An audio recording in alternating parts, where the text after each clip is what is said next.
Good afternoon and welcome to Global Resources for Men. I'm your host, Alicia Buss, and today I have the great privilege of connecting you with Alex Bowser. He is the founder of Breathe Human and the author of the fantastic book, The Devils We Dance With, a one man's journey through homelessness, addiction, identity crisis, and even near death experiences. Folks, this was an amazing book. I actually read it cover to cover, which is something really rare for me to do. But it was just so compelling that I found myself just completely immersed in the book itself.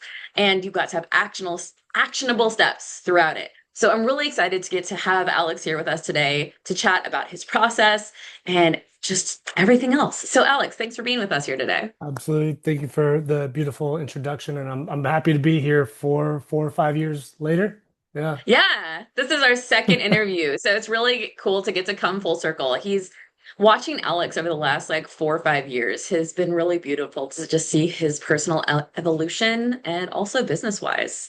So, Alex, Mhm. Mhm. why the devils we dance with? Like, what is it? So, do you want to know where it came from or like what it means? Well, give us both. What, Give us like, both. really, Okay. what was the So impetus? the it was born because this is how I tell the story. I studied criminology at Fresno State. I have a criminal law degree in law enforcement. While I was doing that, I was homeless and I got to the point where I was just couch bumming on my friends' pads, got deep into drugs all the way to where I was snorting meth. Now, I walked into a party one day, and this is after like I got clean. I walked into a party one day and a bunch of people were sitting there chopping up lines of meth, and they said, "Bowser's here. You want one?" And instinctively, I said, "I don't dance with that devil anymore." Hmm. So that stuck deep within my psyche. And then you fast forward 5 years later, because I was about 2013, 2014. 5 years later, 2020 pandemic hits. That's when I started to write the first edition of The Devils We Dance With. And naturally, that was going to be the title. And now The Devils We Dance With, what that really means is anything that you're dancing with, whether you know it consciously or subconsciously, that's holding you back in life. Maybe it's a trauma from when you're younger. Maybe it's an addictive behavioral pattern now. Like, for instance, one that we all have probably doom scrolling, spending 5, 6, 7 hours looking at things on social media that don't really add fuel to the life, but rather a disconnect from what you could be focusing on family, friends while you're frying your dopamine. Um, it's just anything that's holding you back, whether you consciously know it or you don't know it. And the whole book is designed to center the individual so they can identify where they're at, what they need to eliminate, make peace with, or surrender, and where they can reallocate that energy to move forward and progress in their life. The devils we Fantastic. dance with. The devils we dance with. There are so many things that we struggle with, right? Be it external validation, sex, porn, like, and so many different things. Cigarettes, like Mhm. it's extensive. It's a long list. It's a long list, and It's a long list.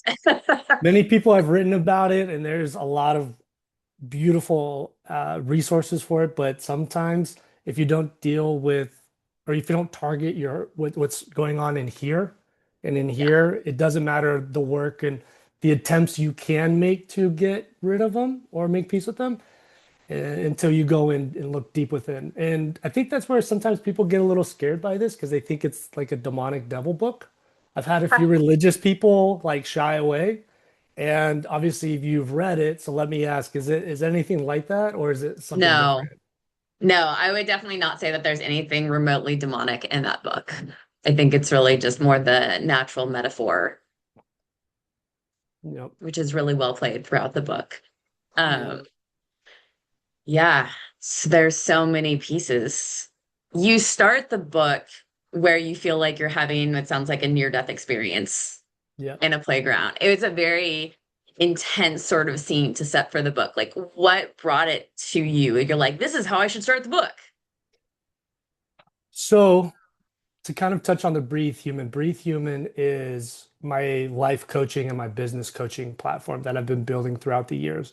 While I've been working with individuals, and now keep in mind, I'm not like a therapist, I'm not at that level yet. I'm certified in cognitive behavioral therapy, and I'm working towards it. And this is the tip of the spear designed to get people used to the idea of me working in that space.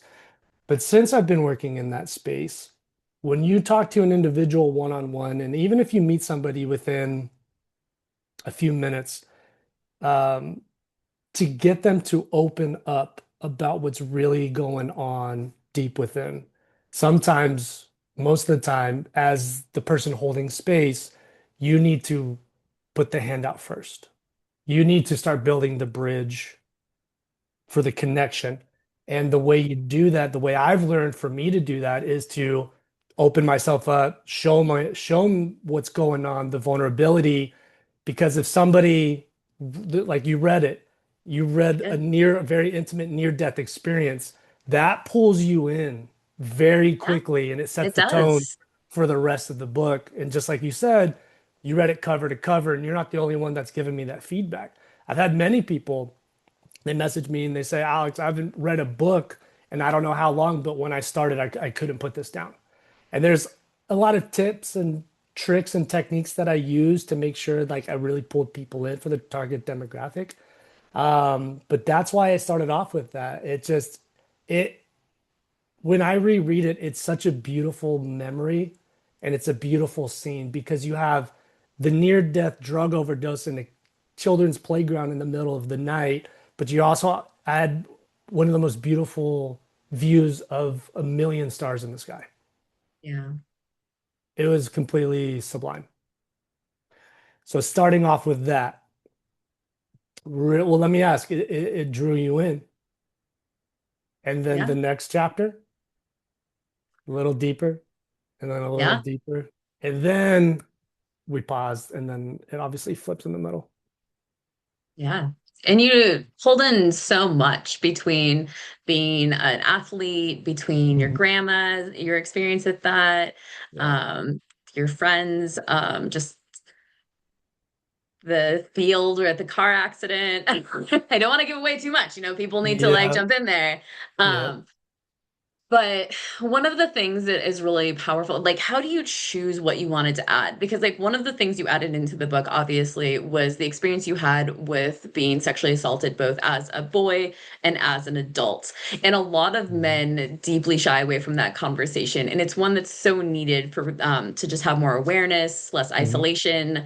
Right? Like, would he have to be brave to put that in there? Like, what are your Yeah. feelings around putting that in the book? Yeah. That's a really great question. So this is the fourth rewrite of the book. The first, second, third didn't have the beginning and the stories that it had. I took time off and you brought grandma up because grandma went on hospice and we ended up losing her some time ago. Actually, not some time ago, very recently. But the third edition was ready to go. I was ready to publish it. But I pulled back because I had two friends tell me saying, hey, maybe you should reconsider parts of this story.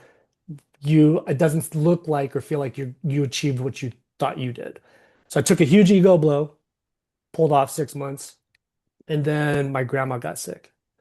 And I knew that I needed to incorporate her story in the very end. But that's how grandma came up. But I wanted it to have an essence of duality, and I knew how it was going to end with my grandma and the beautiful ending there. So I had to Yeah. do the duality, do the opposite. I had to start with the darkness. Well, the title, The Devils We Dance With, already projects a certain element of depth. So the initial stories and the stories deep within and the deep underlying stories that caused a lot of my spiral, a lot of the drug addiction, a lot of the sexual trauma and sexual rampage that I went on in my youth. Well, where did it all start? Well, it Right. started back then. It started with obviously I never met my dad. And that's cliche, but that led to my stepdad, which led to a whole cascade of events, moving around, XYZ. So it's a giant formula. But the reason why I started with those 4 or 5 stories is because every story in there was either the deep seed for trauma or it was a turning point where I could continue that path or I could start to walk a different path. Yeah. So that's the second point I want to make. The third point is a lot, and this sucks, but a good amount of those stories are all too common, and it seems to be a growing issue in Mm, society, especially with stuff that's coming out like in Hollywood and the politicians. Kids aren't having sleepovers anymore. Well, why is that? It's a pretty good yeah, guess as to why. yeah, So, a lot of people hide that darkness and they suppress it. They don't want to accept that it's a part of them. But when you see somebody else take that pain and wear it as a badge of honor, and you're not a victim anymore, but you're an empowered survivor, it kind yeah, of stokes that flame. And you get to, instead of, the dancing with the devil, you get to run with the hand that guides, so to speak. yeah. Definitely understand how that goes. Yeah. So those dark stories was just to really draw people in and know that I'm not playing around. The book's not playing around. It's going to pull you in, and my soul is going to have a conversation with your soul. Yeah, absolutely. Hmm. Uh, where did it start for you? Like being able to no longer suppress, but really surrender to the experience and like allow it to start to shift for your identity. You went through so many different identity shifts, I feel like, throughout the book in really profound ways.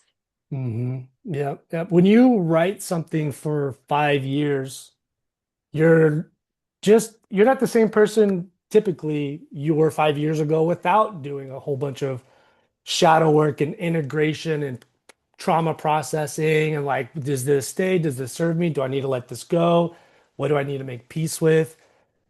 But where I really learned to surrender is probably 3 points. One being I realized, and I state that in the book, that if I continue this path, I'm gonna probably die.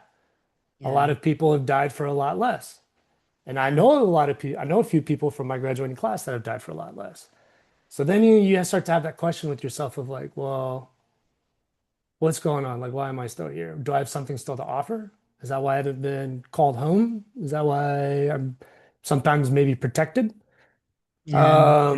Especially that car accident. That was a dark one. That was a dark night.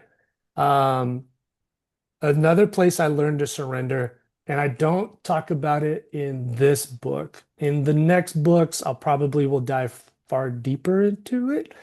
But my relationship with drugs started off in the rave scene, which led to cocaine, which led to not, well, when you're broke, you can't afford cocaine. So then you start getting into crack cocaine, then you start getting into meth, and now you're just doing the bad shit, right?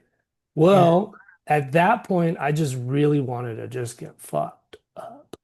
And I wanted to see how much I could handle. Like, how people would say, like, oh, I'm crossfaded, I'm drunk and I'm high.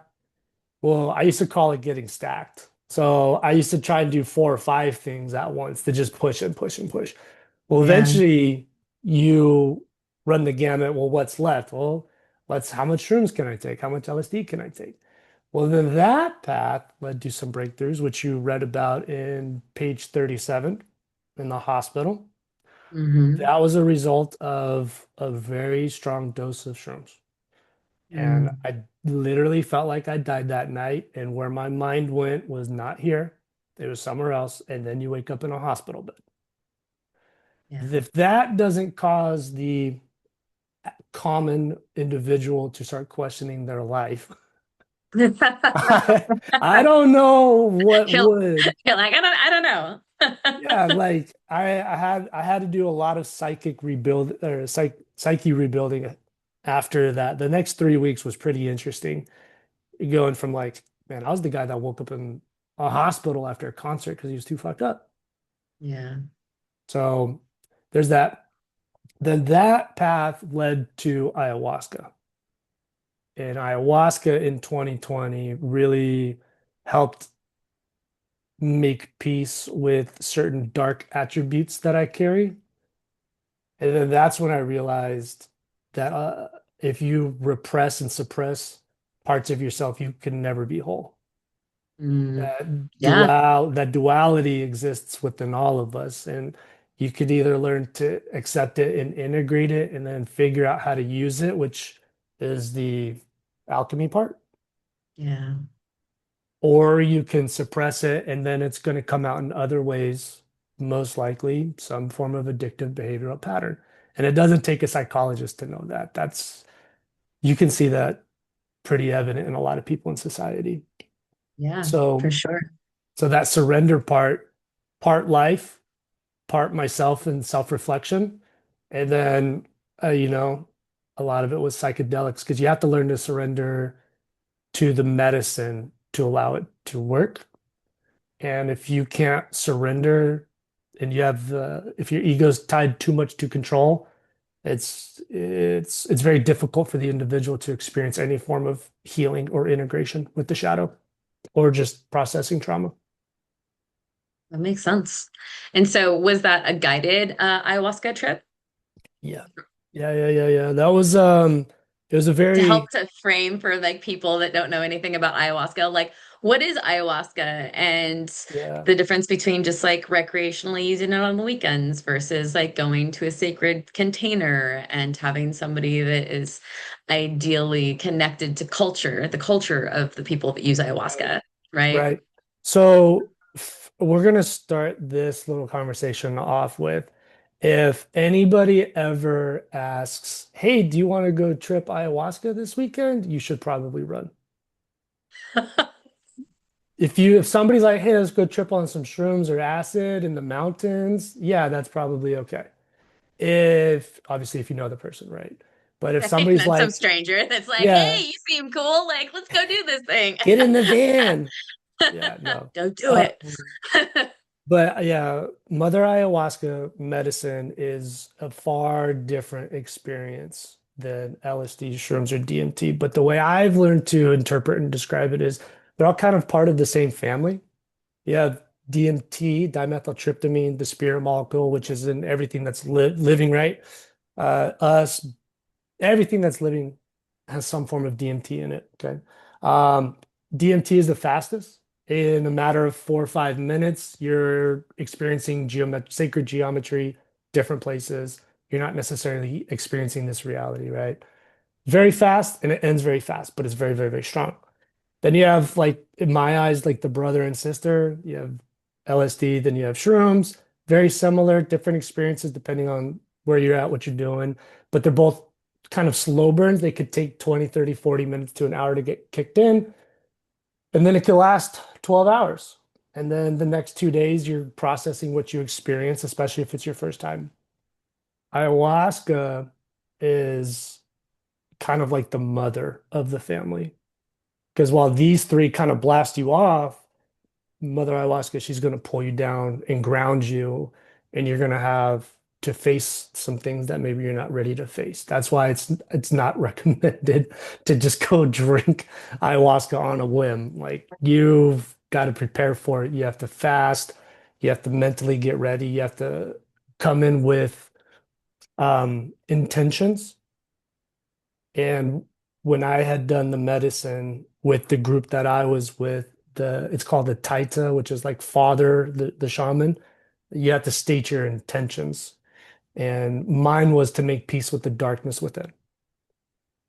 So for the next 2 days in the same room, on the same compound, you purge a lot and you process a lot of emotions, see some interesting things, which is conversation for another time.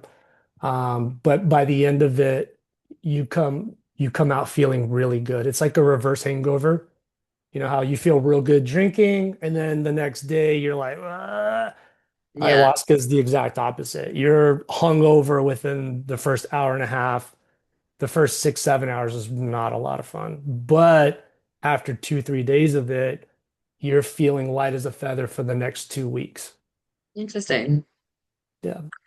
Yeah, I've talked to a lot of people, especially within the coaching realm, that have done ayahuasca in sacred containers, and then that's really helped them with their personal evolution and breaking through Mhm. some really strong things. I think it's important to state that like people have different views about medicine and drugs in general, and really if you're doing something, doing it in a safe and sacred container and honoring if that's not something that you want to do, like that's great. Mhm. If it's something that you want to do, please do so safely.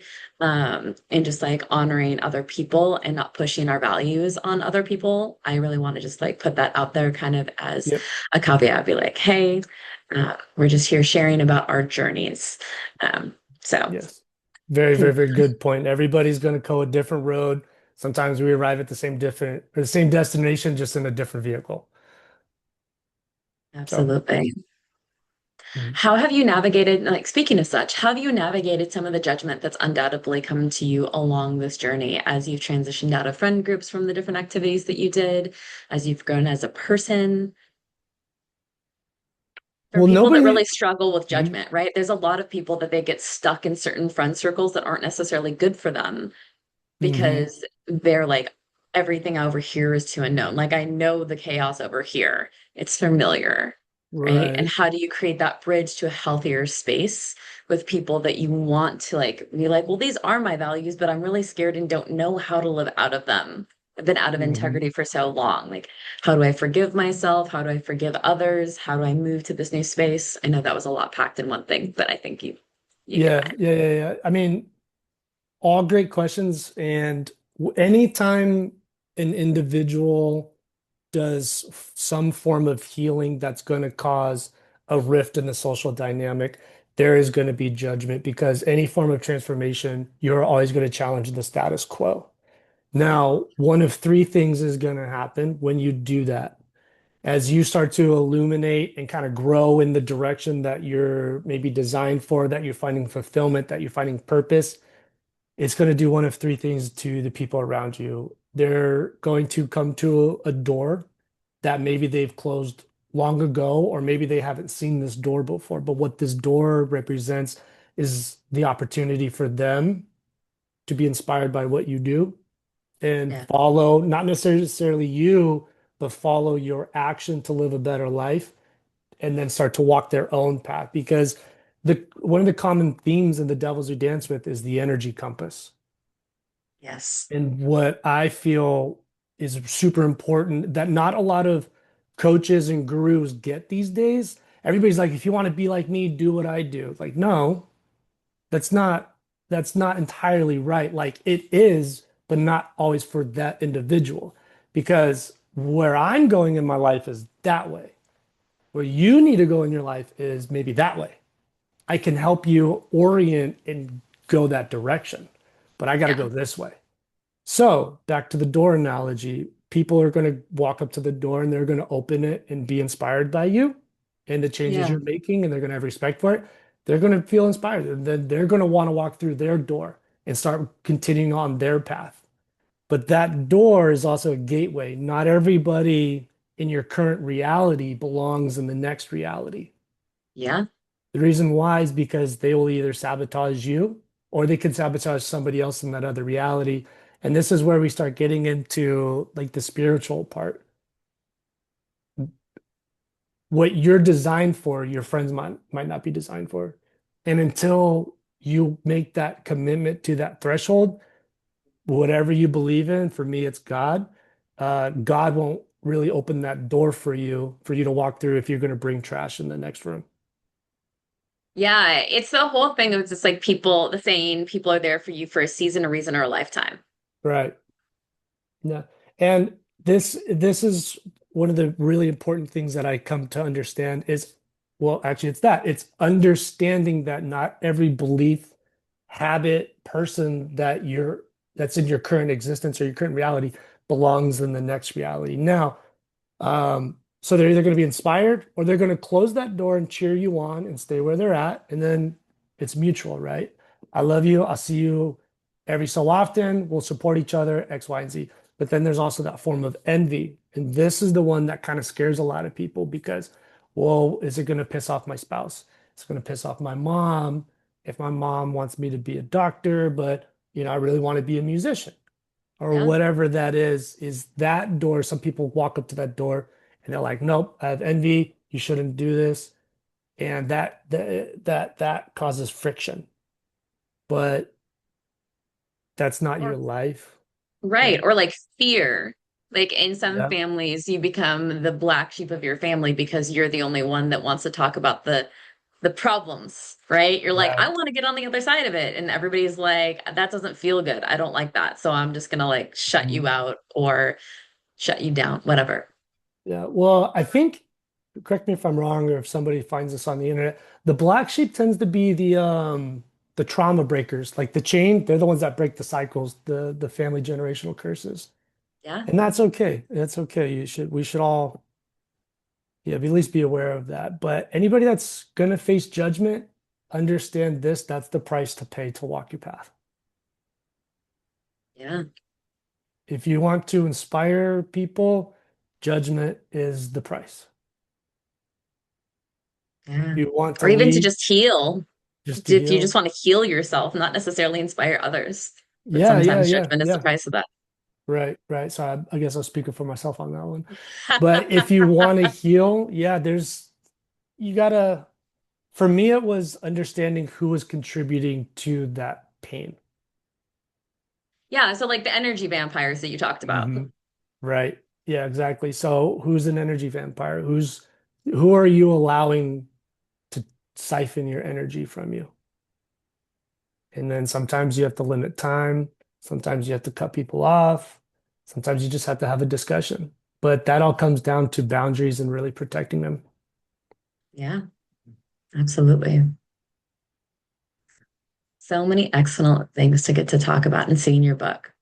Is Mm, there anything else that you really love to have people take away from your book? Maybe?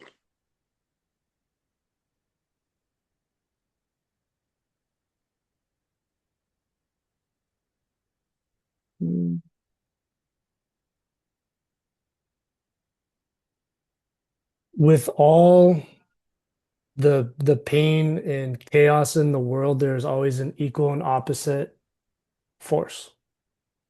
And right now, there's a surplus of negativity, Yeah, whether it's traffic, posts online, what's going on in the world, fights at home, getting underpaid, a lot of negative stimuli. But there's also the equal and opposite. And there's a lot of good, there's a lot of beauty in this world that's worth living for. And yes. I learned that early on with that story when I was younger in the kitchen. Yeah, And so I've had that dance with death from a very early start, so to speak. And it's come around every now and then. There's that seed is there. It can't really take that scar out. So you know what I mean? yeah, I But do. yeah, Really yeah, do. yeah. And there's always there's a lot of beauty worth living, but you gotta choose to see it. You gotta choose to go find it. It's not going to be given to you. It's not always going to be easy, but there's a lot of beautiful things. And I think anybody that's alive is really lucky to be able to experience what we are. Yeah, Even those of us that are in like some serious pain. yeah. At the end of the day, though, it's that pain that it's like, what's the cliche? Like, it's going to make or break you. Or better yet, you don't know what that pain's for in the future. Oh, that's so true. I have been in physical pain most of my life. Hmm. And I've always told people, I'm like, I do what I do because I'm not willing to allow the pain to mean nothing. It would be too much. Hmm. And so I transmute the pain into wisdom and I share not Hmm. because I want or need attention, but because by being a permissionary, then other people can feel not alone in their Hmm. struggles and to potentially be inspired or to reach out for a resource, right? To Hmm. get to utilize our life experience for something greater than ourselves. Absolutely. And there's kind of like this kind of goes to like that brings me up to design and purpose, right? Like I have this really easy analogy. Screwdriver. It's designed to screw in screws, but the purpose is to make the carpenter's life easier. So that pain we go through, sometimes we don't know its purpose, or it's something that we can't see because we don't know the big plan. We can't see the giant life equation that we're all a part of because that's what we are. We're variables in this reality impacting each other, positive, neutrally, negative, right? Yeah. So we never know what that pain is going to be for until we're able to get a little wisdom and figure out what we can do with it. And that's my hope for this book. That's what I prayed over, is for it to be that light in the darkness. And a good amount of us, I would say, are maybe a little too proud to go seek help. And some of us maybe just want to do it protective in the safe confines of home. And the only way I could do that is getting the book out. What would be a piece of advice that you would especially give men who are Hmm. struggling to reach out for help because they feel too proud or embarrassed or whatever it is? I don't know if it's advice, but it's kind of the understanding that I've embodied over the past 7, 8 years, and it's the time of the silent, strong, masculine is over. Hurting in silence does nobody good anymore. It worked a while ago, and we can still be that strong type, but being open and people knowing why you are the way you are has actually, like, since I've written the book, I've had family reach out to me and they're like, "Oh my God, like this makes perfect sense why you did the things that you did or why you've said this or why you've lashed out in the past." I've had family members call me and they've shared things that they've been holding on to for 20 years because they didn't have Mm. a place to share it. Yeah, So by opening up and being that beacon, you don't know it's you can't quantify the ramifications or the impact that it's gonna have. But the way I understand it is if you show your color, your flame, everybody's flame is different. I learned this on a shroom thing, so don't even try and understand it right now. It's the whole story. But I believe everybody's got their spirit's got a certain color, a certain shade that kind of shines. Well, some people are colorblind. Now, when you share Mm, your flame, you're going to attract and inspire people with common flames. Now, that flame is probably some form of trauma because it's traumas that bind us. You can have a millionaire and a millionaire who's got a kid, and you got somebody that makes 20,000. There's not much in common. Like this is running a business. This person's maybe not doing too much with their life, but if they both lose a kid, it's an equal playing field. That pain of loss is now bound you. So staying silent and trying to suppress what you've experienced as a man, it's gonna pull you down. You're not going to be able, I don't believe, at least this is for me, I couldn't be 100% Alex Bowser with pretending that stuff didn't happen sure. and suppressing it. But putting it in the book and being open, it is, but now I've turned it into a weapon. And now I get to have really awesome conversations like this. I get to talk to, and I've had some men come up to me saying, "Damn, I know exactly what you've been through." And that's all they need to say. Yeah. I know what happened to you, you know what happened to me. And sometimes that's enough for another man to be like, okay, I'm not alone. Yeah. Or a lady or whoever, knowing that you're not alone in that pain that you've been holding, it sometimes that's all it takes. Yeah, absolutely. Being that permissionary, be it a book or a podcast or a conversation, Hmm. right? Makes all the difference in the world. We just help one person, right? Makes things worth it. It does. It does. So if you don't know where to start, that's what this book is designed for. Start there. Start for the book with The Devils We Dance With by Alex Bowser that you can find on Amazon. Do you have it on Audible yet? No, not yet. Not yet. Okay, so let's see, it's Congrats. December. My girl and I, we just got this brand new house in September. We both launched Congratulations. brand new careers that same month. So I entered the medical field. She got a new job in the medical field, and then I launched the book. These last 2 months have just been absolutely wild. But it is on my project list to get it recorded for Audible and get it up there. But Barnes and Noble's next. Barnes and Noble's I know, next. which is really exciting.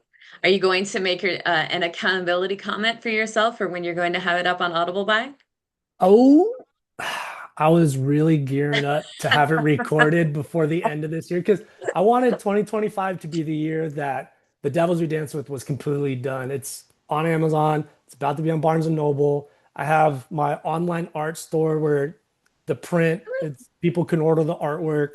A lot of And really cool artwork in the book, folks. yes, Should yes, definitely get it. yes. And the last bit of the project, the last piece, the last two pieces, Barnes and Noble, and then Audible. And then after that, I can finish up my second book, which I'm one chapter away with. So Woo woo. And then we'll get to do an interview on that one later.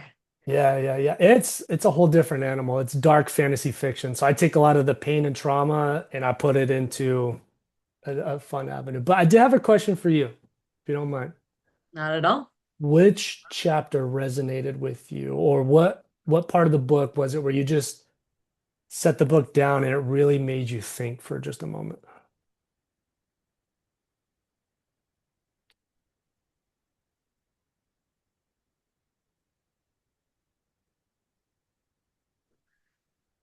I think for me, it was the sexual trauma on like the second round.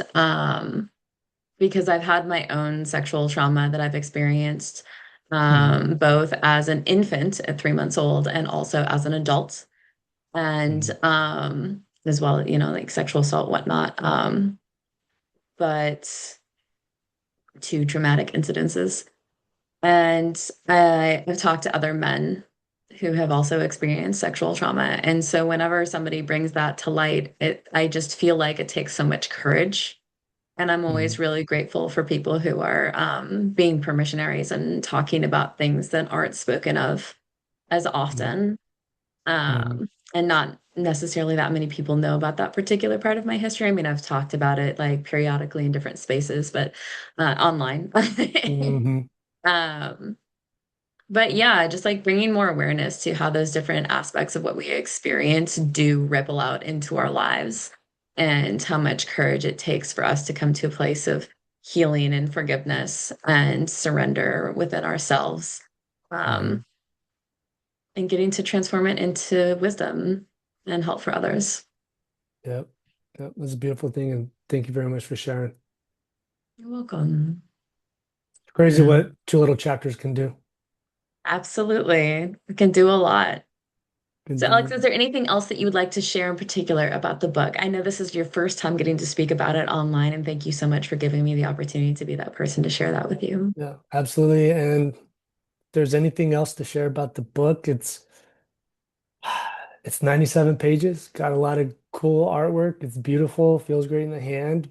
And that's the physical essence. But as far as what it could do for you,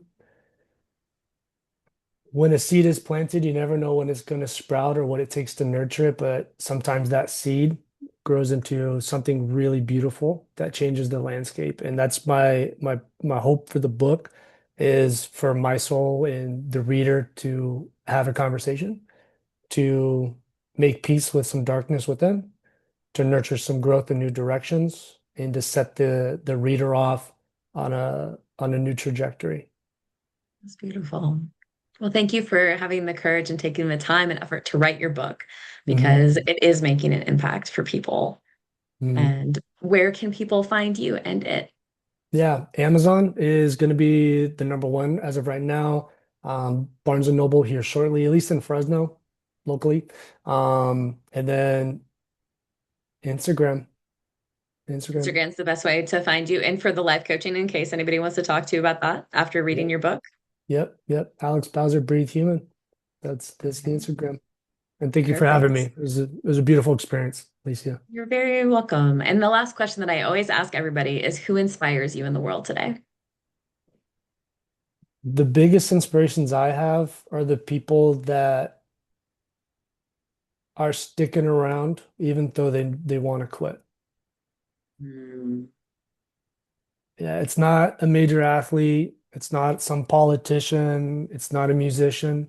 It's it's the people that keep that have been through hell and they still wake up and greet each day with some attitude.